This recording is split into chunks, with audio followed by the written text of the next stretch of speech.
a lot of people go on with their daily life without thinking about the most basic things, I guess. So, like, have you ever wondered why is this called a table? It's an object that somebody at some point when they made up language decided to call it a Pioneered it. table. Exactly. And then that went down into history, into generations, and it got to us that it's called a table. Without thinking about it. And we never ever think about why is it called a table. Mhm. The same thing applies to a lot of different aspects or maybe beliefs, values in life that Like collective beliefs, maybe.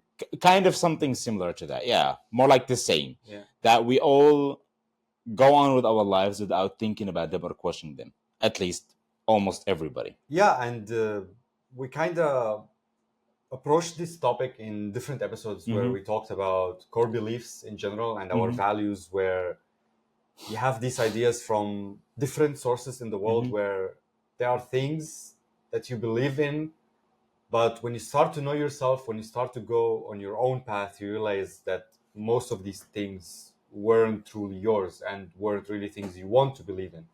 So they are kind of invisible, and this is why it's a good way to call them invisible agreements. They're Mm-hmm. like things you believed in, you agreed on, you signed on, but not consciously, because Mm-hmm. these are all things that started to happen when you were younger and you weren't really aware of it. And you start going on with your life and you do things, and most of these things are not really from your free will. They're Mm-hmm. just things that you have observed Yeah, throughout the years, and this is how you live your life. it's not necessarily just stuff from your childhood, but it's sometimes, like I said at the beginning, it's stuff that has or has have started years ago, Yeah. even more than just years ago, like thousands of years ago, that have just Hmm. remained until today's society. So I would just give an example so people have a little bit of a clearer view about what we're talking about, which is I'm gonna go with time. Hmm. We all know that a year exists is made out of 12 months. Every month is made out of 30 or 31 days, and every day is made out of 24 hours. Every hour is made out of 60 minutes, and so on and so on and so on. And that whole cycle, technically. But who came up with that system? Yeah. Like, why is the day, just very simple, basic questions. Why is the day made up out of 24 hours? Hmm. Why is an hour made out of 60 Yeah. minutes? Why is it like not 100 minutes? Okay, You, but you but know, look at but look like, at least these type of examples that you mentioned, there are systems that they're function. practical. Yeah, They're practical. sure. They don't hold you back in a way in I'm your not saying, life. yeah, You know. sure. But exactly. Now I started with a time Hmm. example, and I'm going to go for another example, which is, I guess, how almost everybody defines success, Hmm. you know? Because whenever we talk about success, at least whenever I talk about success, my first initial thought is money. Hmm. Oh, Yeah. we're talking about success, then that means that Hmm. that he's rich, he's wealthy, he's famous, he got a huge status, he got huge this and this. And success is not necessarily defined or determined by money, status, and wealth. It's subjective. It's But something exactly, it's related just to you. What success is for you. things that either somebody made up in the Hmm. past that remain till today's society, which is time as an example here, or something like success, which is made up by society Hmm. and it got integrated into our subconscious through, well, internet, movies, Yeah. whatever it is, that we get to the point that whatever we think about the term success or we start talking about success and successful people, that we make the Yeah. pre-assumption that they are rich or wealthy or have big status, Hmm. maybe even big powers, even without us knowing whether that's actually the case or Yeah. not. Yeah, it's a really good example. Like, I think there are, as you mentioned, these two Hmm. very different examples. There are certain things where it's okay to collectively believe in that because they are practical Hmm. things. So you can be aware that they are probably not reality, that probably time Hmm. isn't as we think it is. We've talked about this before, about reality and what things are. And Hmm. your example of the table, Hmm. they are probably not what we think they are, but they are practical and they Hmm. make life more simple. So they are kind of good. So it's okay. But most other beliefs are things that are really mostly holding you back if you don't, if you take them too seriously or take them as your identity. But before we go into more examples about this, we should maybe think about where do these invisible agreements come from. And I made some research here, and I think there are 4 different domains where at least most of our core beliefs actually originate from. And as many things, everything starts with family. Like It's all the parents' fault. Somebody decided that about 30 years or 40 years ago, and now we're blaming family and parents for everything that happens in our life. I mean, it kind of is true, but at the same time, blame. But this is where most things start, because you are with your family until, I don't know, you're 17 or 18, some people more, and they feed you so much information. They show you the world based on their lenses and the way they see it. And with that comes a lot of different core beliefs that you probably you don't really want to believe in. It's just what they believed in and worked for them. Doesn't mean it's going to work for you. So family is really a big part of it. Yeah, definitely. So like when I was saying that we're all blame the parents, that's just like a psychology joke that came at some point, that psychology actually started existing, or people started paying attention to it when psychologists started blaming everything on the parents. But definitely I agree, because your parents are, or at least the role of a parent, not necessarily your parents, but the role of a parent is somebody who's kind of teaching you how to go on living and how to deal with life, with certain circumstances, and be there to support you. So it is only natural that after spending, many years, more like the most important phases of your life with them, because I'm just making the assumption here that we agree that growing up, or childhood into teenage years into early adulthood, is like one of the most phases in your life, because that's when you build up all the core beliefs, values, functions, and everything. Exactly. Right? And you're kind of adapting all of them from your parents. And it goes back also to that same cycle that we talked about in the past, that when your social cycle starts with you, your parents, your siblings, your community. So the parents are like at the core of your whole interaction with the whole world. Absolutely.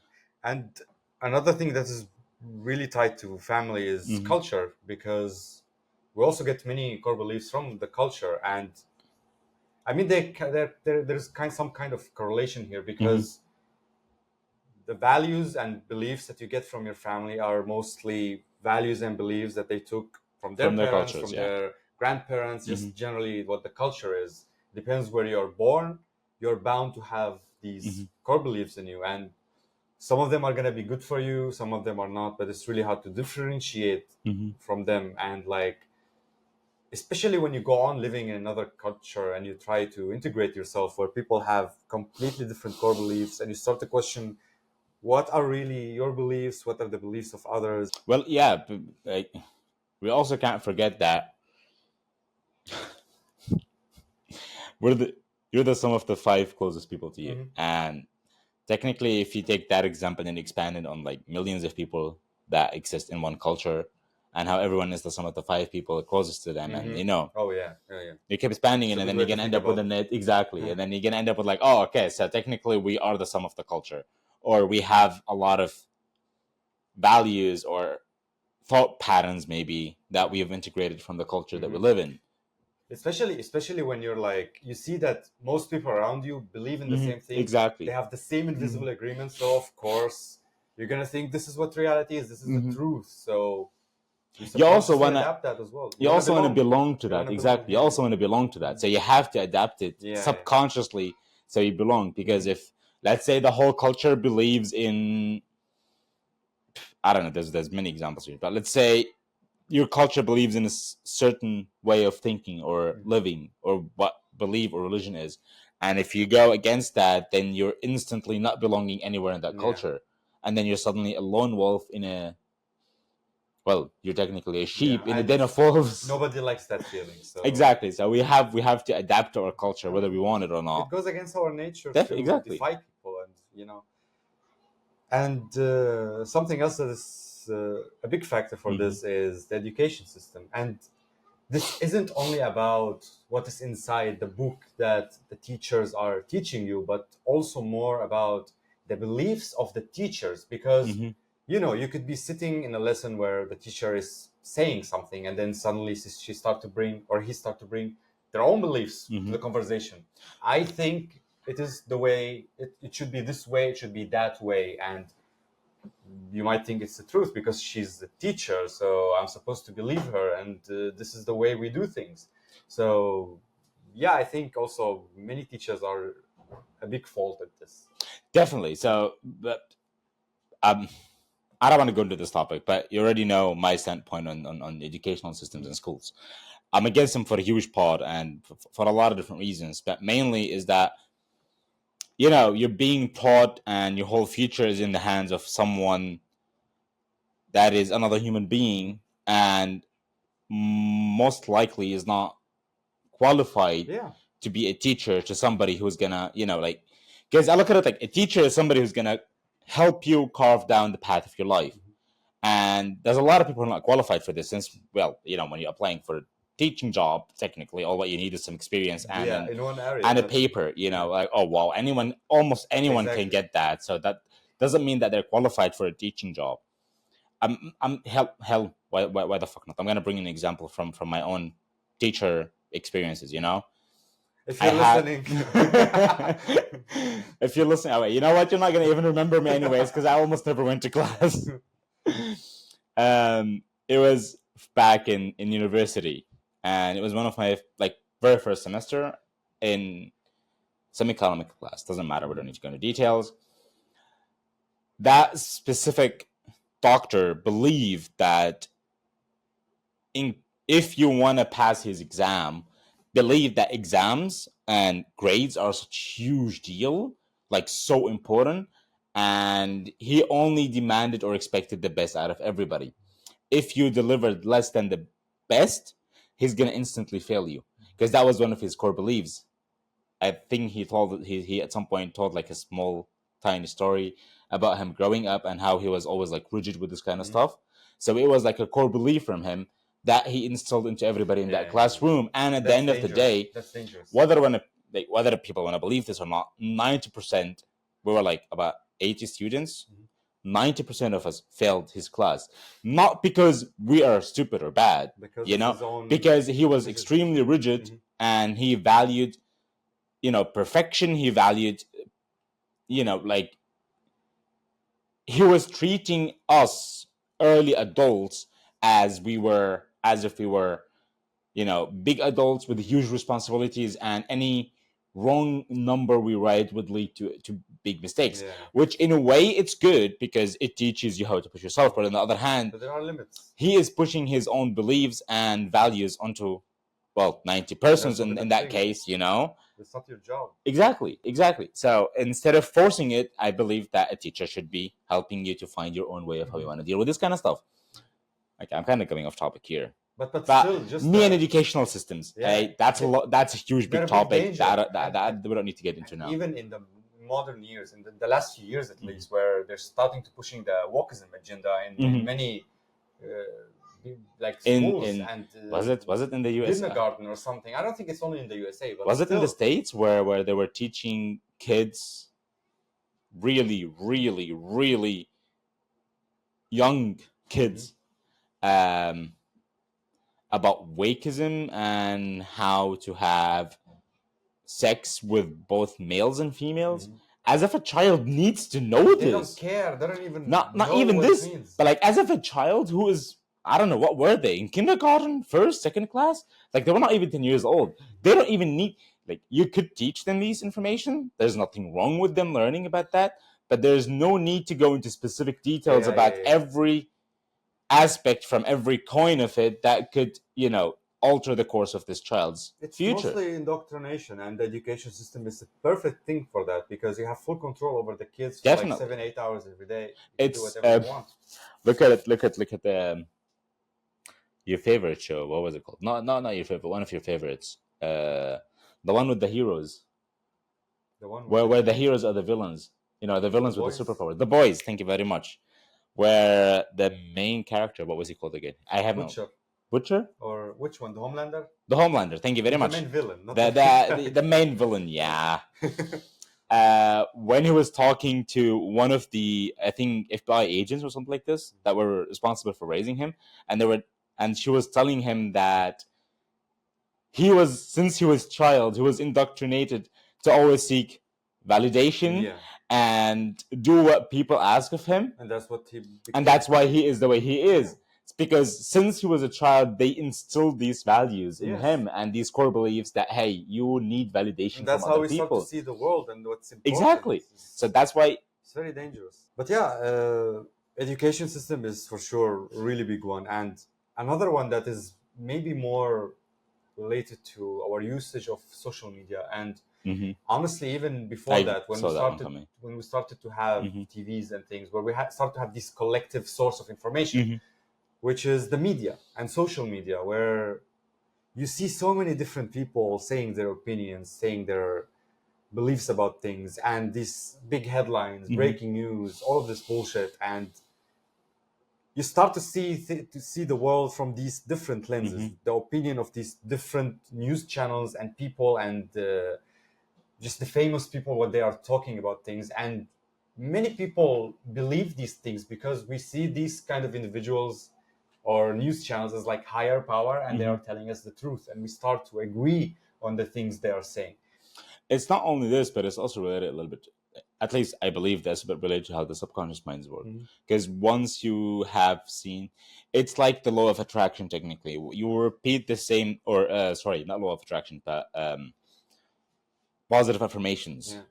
The way or the reason why people recommend it, and the way or the reason why it works, is because you're repeating the same thing to your brain over and over again until it kind of gets imprinted into your subconscious mind. Now, of course, there's I don't really like. I'm not a fan of it either, but that's the psychological explanation to why positive affirmations work and how it should be working. But it works if you do things for it. If you can, no. So you also have, it would work if you were to connect an emotion with it, because it's like trauma, but it's like from the other end of the spectrum, which is you are repeating something to yourself and you're adding an emotion to it so that it gets imprinted in your brain that you are this person or you are this imagine I mean, it's off topic, but imagine you're saying I am confident the whole time, but you keep doing things that are against. But you have, the thing is, saying it, like even in the positive affirmations, they say that just saying it is not enough. You have to feel the emotion. You have to feel the emotion. You have to prove it. You need to have proof in your definitely brain, definitely. But like the way that this is the way that it supposedly works, and I kind of very skeptical about it. I kind of believe that it works under certain circumstances, under certain conditions. Yeah, like maybe for people who have never done anything productive, they want to start changing their life. Exactly. It could do something. It exactly could bring you some spark, or I don't know. So I believe like it's the same with movies and media. It's because we keep on hearing the same similar values, from heroes, from villains, from all of this stuff, and we're always watching them, and we're always putting on a lot of emotion with the movie or the social media interaction. I'm a big example for this. There's so many scenarios where I'm discussing something with people, and my answer is something I remembered from a movie that I like, exactly, a scene that I like, and an invisible agreement that I look at me. I'm a walking quoting machine from movies or shows that I even don't remember them or never watched them in the first place. But that's why also movies teach you things, but at the same time, just like many other things, it's a double-edged sword. Exactly. You can learn things that are probably going to bring you down instead of. I think it depends on what more you're kind of connecting with. Yeah. Sure. If you're connecting more with the motivational or the good aspects of it, then you're kind of benefiting more. But at the same time, like regardless, it's still kind of sort of indoctrination that imprints stuff in your subconscious mind, whether you want them there or not. Yeah. To make this idea more clear, I guess how these invisible agreements actually look like. Maybe it's good to mention a few examples from society, the things that most people kind of agree on, even if they don't realize it. Something other than success that we kind of collectively believe in is how we see time as productivity. That people who spend their time doing unproductive things unproductive things are lazy. If you spend the whole day not doing things related to your goals and what you want to achieve, Mm-hmm. then you are aimless and you're a failure. It's Mm-hmm. just, maybe this wasn't a problem like 20 or 30 years ago, but since the self-help book thing became Mm-hmm. this like new trend, New Bible, new religion. then exactly, now we started to see time in Mm-hmm. this way, that you need to manage your time in a better way and be more and more productive. You should always aim to be more Mm-hmm. productive. And I don't think that invisible agreement is necessarily a good thing. I don't know about that, because I believe like time is one of those. There's things. There's some sort of agreements that people agree to. That people agree to disagree. Mhm. In the sense of like, there's people who go, for example, that you have enough time, and there's people who say that there is no tomorrow. Mhm. So there is both sides of the spectrum, That's and it true. depends on which one you kind of connect with, or But both you are kind of, both are kind of invisible agreements yeah, that made by somebody. yeah. It's just that we get to them because, so hey, for a certain period of my life, my Instagram was filled with motivational reels, like, small videos that contain motivation or some sort of knowledge or some sort of psychology or philosophy or something like this. And I remember almost every, I would say 1 in 10 reels was related to time, Mhm. that you are wasting a lot of time that you Yeah. don't have. It brings you this pressure and guilt that, oh Exactly. shit, I'm wasting And time. after watching so many reels, I don't know how long, for like a month or two, I was getting too much in stress Mhm. and under so much pressure, and not even the kind of good pressure that Yeah, pushing you exactly. forward, but the kind of pressure that's making you procrastinate more and more, to the point where I was not doing anything with my Yeah. time. And I realized, oh shit, I'm putting myself under so much pressure because of the time, and I'm I trying do this to as to well. rush. Yeah. But it just, this is another effect of the media, Mhm. because a lot of people talk about how there is no tomorrow, and Yeah. how you're wasting your time and you're wasting your potential. You only live one And life and all exactly, this. and then you're gonna get to your deathbed and you want people to remember you as Yeah, someone yeah, who yeah. made it. All of these things that Exactly, that trigger yeah, that sort of guilt. emotion that, I'm wasting my life. Yeah, Like, yeah, what the yeah. fuck should I do about it? And even though in most cases you're not necessarily wasting your life, maybe you're I someone don't who is think less there's ambitious than other people and you want to live more. I don't even think this is the case. I think that everyone, like, it's again one of those invisible agreements, that we ambition, for example. Like, who said that ambition has to do with being successful? Maybe some people, like, I'm coming to terms more and more with, again, there's a difference here between self-indulgence and self-acceptance. You know what I mean? You're not indulging yourself into way too much time wasting. You're not indulging yourself into, well, going for a quick every day, just for example, or you're Yeah. not indulging yourself in eating 10 cakes a day or something. There's a difference between this and, a little bit of self-respect and Yeah. self-understanding of like, okay, I'm a human being. I will be working on my goals, but at the same time, in between, I'll take me as an example. I'm someone who loves gaming. I could have a really productive day, but that doesn't mean that I'll be productive 24/7. Yeah. You're a human, you're not a machine. So at some point throughout my day, I will be sitting playing some video game, or maybe watching some sort of movie or an anime, just as a sort of like, okay, I wanna do something that I enjoy, besides always trying to improve and study and learn and this and that. Yeah. You're a human I mean, being. yeah, You're not a freaking machine that I can work struggle twenty with four this one seven. as well. It's something I also kind of agree on, and I'm Mm-hmm. trying to find the balance of it. But yeah, another big one is masculinity, where we think being masculine means hiding your emotions, Having hair not on your showing chest. them, being only logical, and oh god, this needs a whole episode to talk about the whole I will, masculinity. I Oh will, god. I will just give an example here about masculinity. People say that as a man, you should be able to handle pain, and I'm someone who can handle physical pain. Like, I've broken enough bones that I can Mhm. remember, so physical pain is not a problem for me. But sometimes when I'm in the gym, this is a very stupid example, and I'm doing like squats or some sort of workout that require putting a lot of weight on your traps or shoulders. So I'm the kind of guy that sometimes, depending on the weight and everything, I like to put a sponge that would reduce the amount of weight that's crushing my muscle or my bones. Yeah. And there's people who believe that this Weak. shows weakness. Or like And wearing exactly. wearing gloves. And my question to that was like, dude, so what? it's not about weakness. It's about like you're just causing yourself uncalled for harm just so you can pretend that you can handle pain. Doesn't make sense. There's a limit to how much you are willing to indulge in these terms or definitions that somebody else came up with, you know. So it's just that a lot of people, I think as well, that's related to evolution, how we grew up as hunters. That there's a lot of traits that people at some point started firmly believing, or not even believing, but they started kind of taking basic masculine traits, traits, and they amplified them so much, and they started me, okay, like this is how men should be.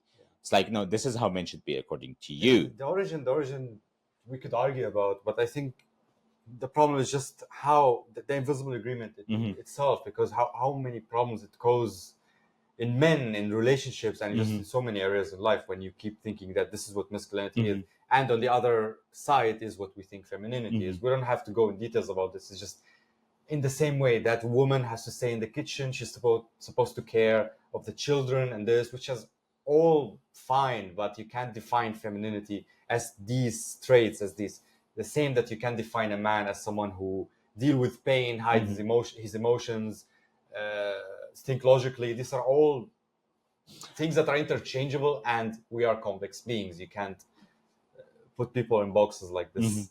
I think it also goes back to like the same as time, because some people define it as such and some people define it. It's like the same thing that we've got multiple different definitions for, but even the definitions, we only have a couple that are being treated as an invisible agreement, where you have a group of people that believe in this and a group of people that believe in this definition, and it's just always a clash between who's right and who's wrong. So many problems. Exactly.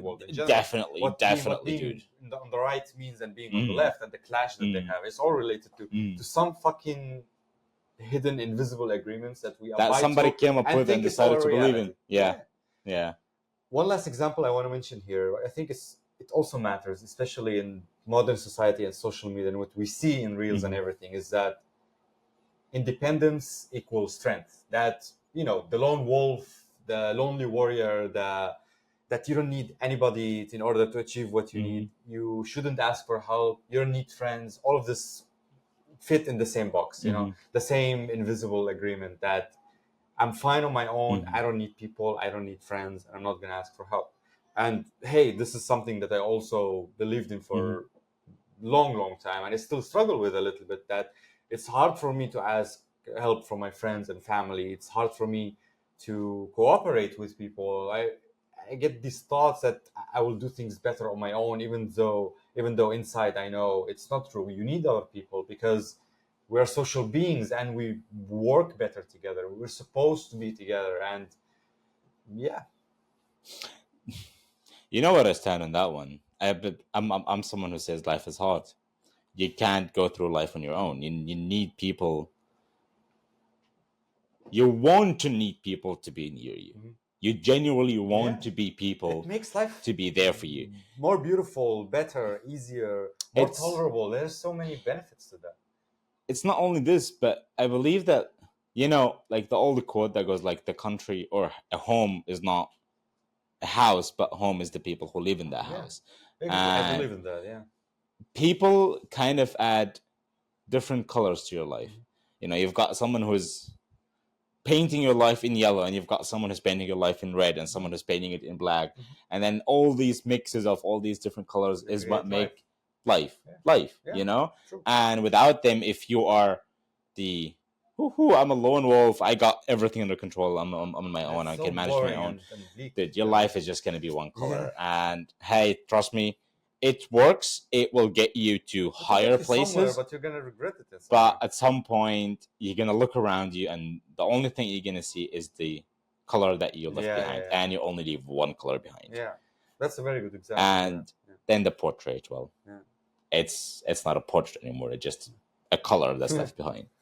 Okay, now I want to ask you a question. What do you think happens if you start to challenge these invisible agreements that, okay, now you realize there's all of these different core beliefs and invisible agreements that you got from your parents, from society, from the news, from media, and you decide to go against all of these things and do your own thing. What happens then?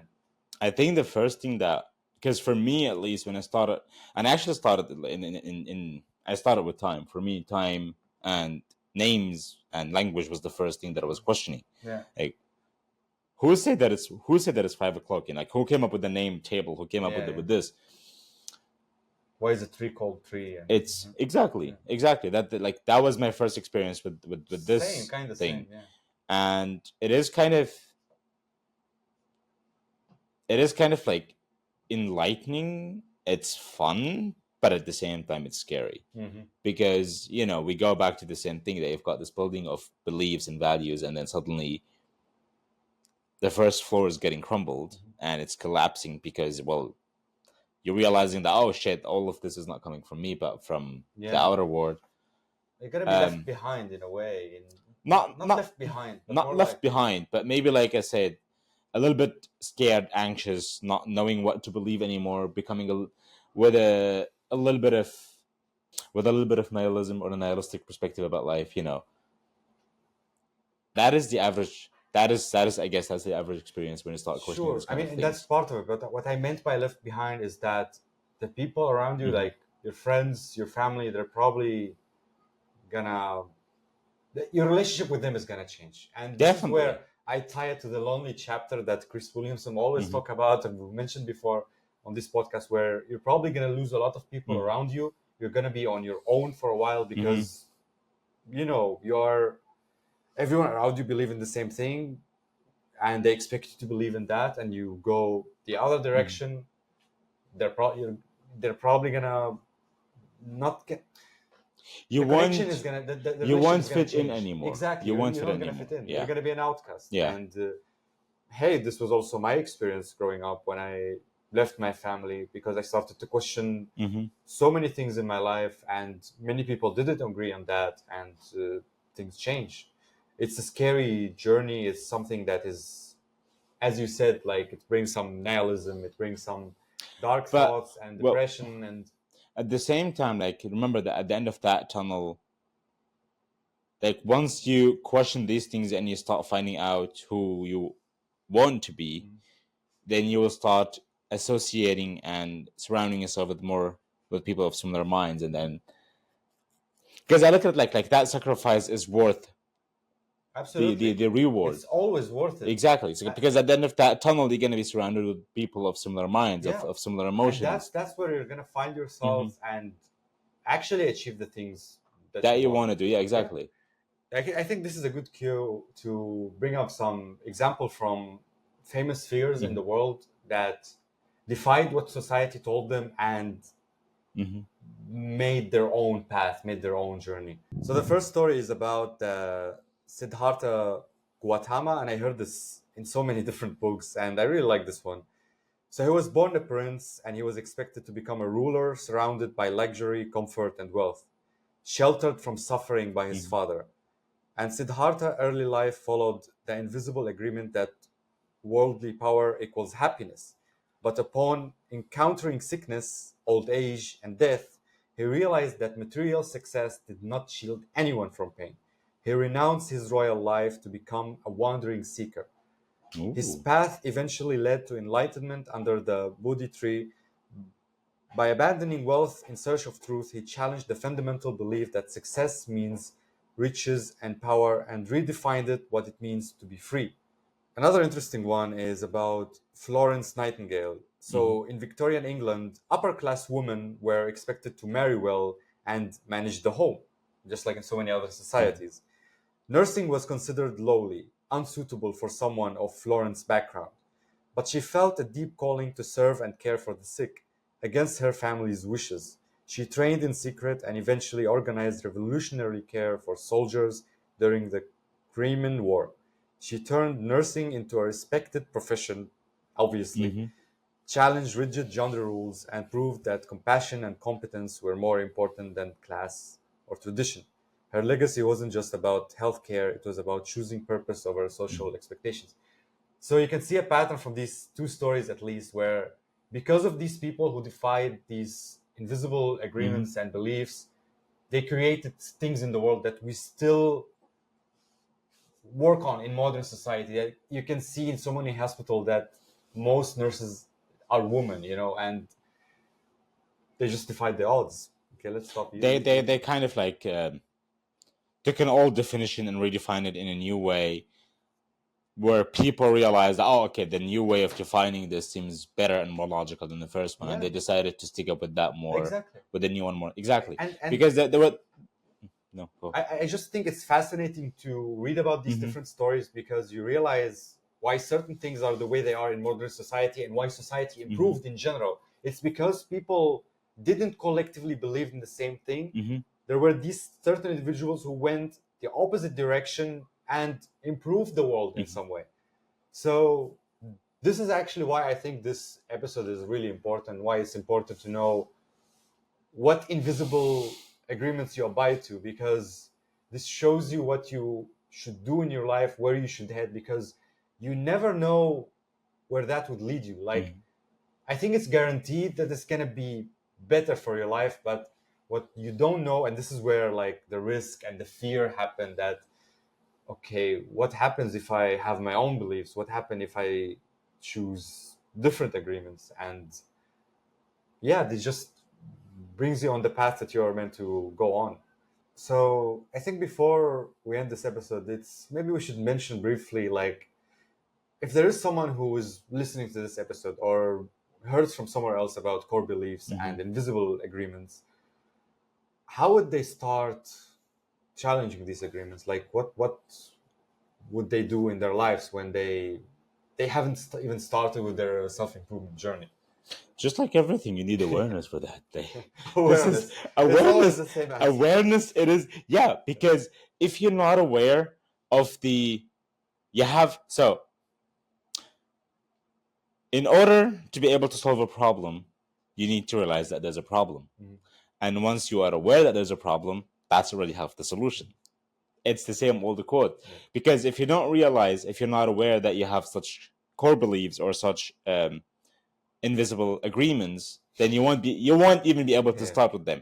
But even when you're aware and you're questioning them, I feel like the thing is you need to also be aware of how you want your life to Yeah. be. So I will give out an example, just a quick example for me. For many years of my life, I always made the assumption, or at least I always believed and was under the impression that I'm someone who wanted to be a millionaire. I wanted to have an unlimited amount of money and be one of the richest people on the planet. Until the day came when I realized that until the day came when I sat with myself and I was actually asking myself the question, like, why do I want to be a millionaire? Do I really want to Yeah. put in the work? Because getting to, saying that I want to be a millionaire is easy, but then there's a big trade-off. This is There's a towards the huge trade-off. trade-off. Yeah. Exactly. And then as I started going with the technical aspect of it, of like, okay, there's a trade-off here. I'll be losing this and this, but I'll be getting this and this. Which one am I leaning more toward? I realized that I actually don't want to be a millionaire. I'm someone who took that thought process, that agreement from the people around me in my Yeah. life, who were always saying that I'm someone who's going to be a millionaire, and I ended up Yeah. believing that myself. And then when I took that off, I was then asking myself the question, like, okay, what is success to me then in the future? Like, what What does does it it mean to mean? be successful for me? Like, what kind of lifestyle would I want to live? And that's when you start challenging these beliefs and you start kind of trying to adjust them and adjourn them in a certain way. Yeah, again, it is always the same answer. It's Awareness always is one of awareness, the just first like so many steps. things. Exactly. Yeah, you gotta be aware and you need to know yourself. You need Hmm. to, I guess, just like so many other things as well, you need to detach. You need to be a little bit in isolation, maybe, where you're not using technology so much. It's so much easier than done. Meditation. It's so much easier than done. Meditation. It's just you find ways to know yourself, Mhm. like detached from these different beliefs that you heard from so many people around you, which Mhm. is which is I a feel process. okay. If you were to give people a small piece of advice about how they could reach that, like really small, quick workout or exercise to do that, Workout. what would you recommend? I think it's good to know about common Mm-hmm. invisible agreements first. Just Mm-hmm. like when you try to figure out your values or so many things, it's good to have a list Mm-hmm. of the things that most people believe in. Mm-hmm. Because this is really basic, like, oh, what we think about time, what we think about success, what we think about being married, what we think about relationships. Mm-hmm. Put a list of these things and what most people believe in, because you probably have at least like 5 or 6 different invisible agreements that are from that list, because this is what most people believe in. This is what social media tells you. This is what it's so fucking common. It's so Mm-hmm. fucking common that most people believe in exactly the same invisible Yep. agreements. And you go from there. Once you have that list, you're also going to remember things from your childhood. Some uncle, what he told you about what happens when you travel alone. They just random things that people Mm-hmm. told you. And you go from there. You realize what these invisible agreements are. And then you decide which ones you want to keep in your life to they work for you. Mm-hmm. They're helping you in your life, and That you you actually agree believe with, in them. yeah. Exactly, you actually agree on, Mm-hmm. and find out which ones that are really holding you back and things that you don't really actually care Mm-hmm. about, and you work from there. And then you kind of replace things, because as we've talked about so many times before in this podcast, your identity is not fixed. It's Mm-hmm. it's re- Rishisha. it's reshapeable, and you can change so many things. So that would be my advice. Maybe it's a little bit convoluted and long, but Mm-hmm. just start with a fucking list. Just write I things would down. Write things down. I would actually take it from a more simpler perspective, which is one of two, and I used to do both of them when I was working on my, well, common core beliefs, I guess that's what I'm gonna call them. The first one is, how would I want my kids to live, you know? Because if you know how you would want your kids to live, then you should be can also giving yourself the Hey, same yeah, or a that's a similar good one. life, you Like know? these type of questions, maybe that are very Exactly. they bring up So too many at thoughts. some point I was like, I remember a phase in my life where I was like always asking myself, if one of my kids was in this exact situation that I'm in, what would I tell them? What piece of advice would I give to them? And then I would try to take that piece of advice and start implementing it in my life.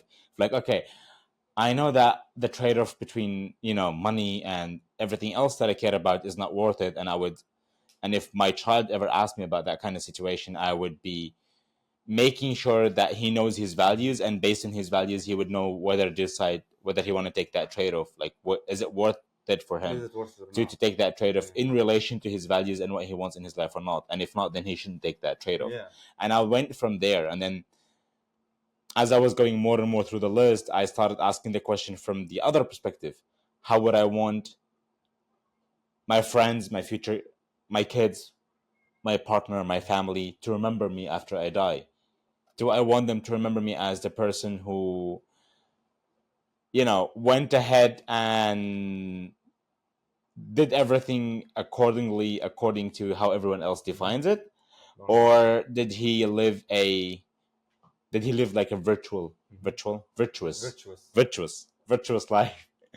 Or did he live a virtuous life by his own There is no rules rules. and by his own definitions of Yeah, things? these are And good questions. these two aspects, like I said, I used both of them to kind of work on I the invisible guess I agreements guess that I the had. advice here is finding thought-provoking questions that you can ask Mhm. yourself, and the answers are probably gonna give you. They're gonna lead you somewhere in your They're mind gonna they're about. gonna open up more They're gonna doors open for you. more They're gonna questions, open up more more answers. doors for Yeah, you yeah, that will lead you to more yeah. questions and more Exactly, answers. exactly. Exactly. Yeah. I guess All right. that's it for this episode. I Yeah. think so. Thank you so much for watching, and we'll see you in the next one. See you in the next one.